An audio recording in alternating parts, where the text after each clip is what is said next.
یزید پلید کے دور میں ایک سے بڑھ کر ایک ظلم و ستم اور ناانصافیوں کے ریکارڈ قائم کیے گئے، مگر 3 ایسے افسوسناک سانے ہوئے جن کو بھلانا اور تاریخ میں گم کر دینا یہ پاسبل نہیں ہے۔ اس میں سے ایک سانحہ کربلا، دوسرا ثانیہ حرہ، اور تیسرا اس ظالم نے مکہ مکرمہ پر بھی حملہ کیا۔ حرہ کے معنی کیا ہے؟ حرہ کہتے ہیں پتھریلی زمین کو، اور چونکہ مدینہ منورہ کے باہر ایک حصہ پتھریلا اور آتش فشاں کے پتھروں سے ڈھکا ہوا ہے، یہ واقعہ وہیں پیش آیا تھا، دشمن فوجوں نے وہیں اپنا پڑاؤ ڈالا تھا، اس وجہ سے اس کو حرہ کا علاقہ کہا جاتا ہے۔ کربلا کے خونی واقعے کے بعد چونکہ لوگ یزید کی خباثت اور بے دینی سے مزید آگاہ ہو گئے تھے، لہٰذا انہوں نے اس کے خلاف اٹھنے کا فیصلہ کیا۔ حضرت عبداللہ ابن زبیر رضی اللہ تعالیٰ عنہ نے یزید کے خلاف علم بلند کیا اور مکہ مکرمہ میں انہوں نے اعلان کیا کہ خلافت قائم فرمائیں۔ اہل مدینہ نے کربلا میں یزید کی فوج کے کارنامے سنے تو وہ بھی حضرت عبداللہ بن زبیر سے مل گئے اور ان سے بیعت کر لی۔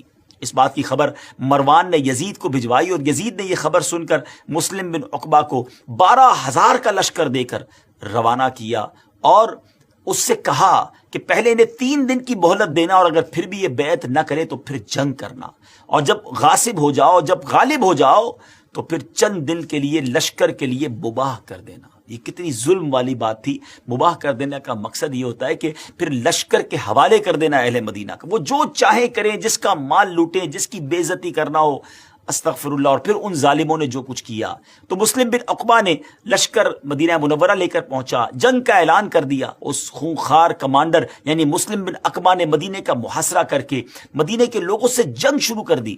چند دن تک تو وہ مدینہ پاک میں داخل بھی نہ ہو سکا۔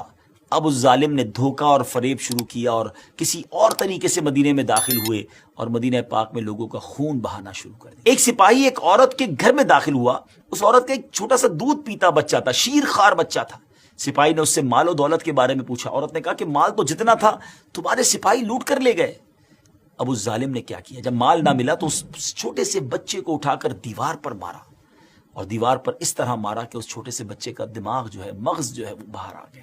لیکن یاد رہے کہ اس ظلم کے واقعے کے اندر مہاجر و انصار سے 1700 افراد اور دوسرے مسلمانوں میں سے 10,000 لوگ قتل ہوئے۔ جی ہاں، مدینہ منورہ میں اپروکسیمیٹلی 12,000 لوگوں کا قتل ہوا۔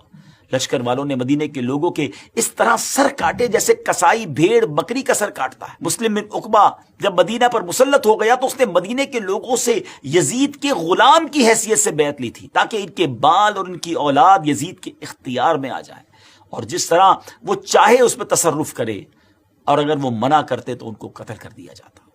مورخین لکھتے ہیں کہ مسلم بن عقبہ نے اس قدر بے گناہ لوگوں کا خون بہایا کہ وہ بہت زیادہ خون بہانے والے کے نام سے مشہور ہو گیا، اور شاید یہ کہنا غلط نہ ہوگا کہ اس واقعے سے کسی کو بھی نجات نہ مل سکی، یا تو وہ قتل ہو گئے، انتقال کر گئے، یا ان کی توہین کی گئی۔ وہ مدینے کی بے حرمتی کر کے مدینے کے علاقوں کو پامال کر کے پھر مدینے سے مکے کی طرف روانہ ہوتا ہے۔ مکہ مکرمہ میں حضرت عبداللہ ابن زبیر سے جنگ کی جائے، اس لیے وہ لوگ جاتے ہیں۔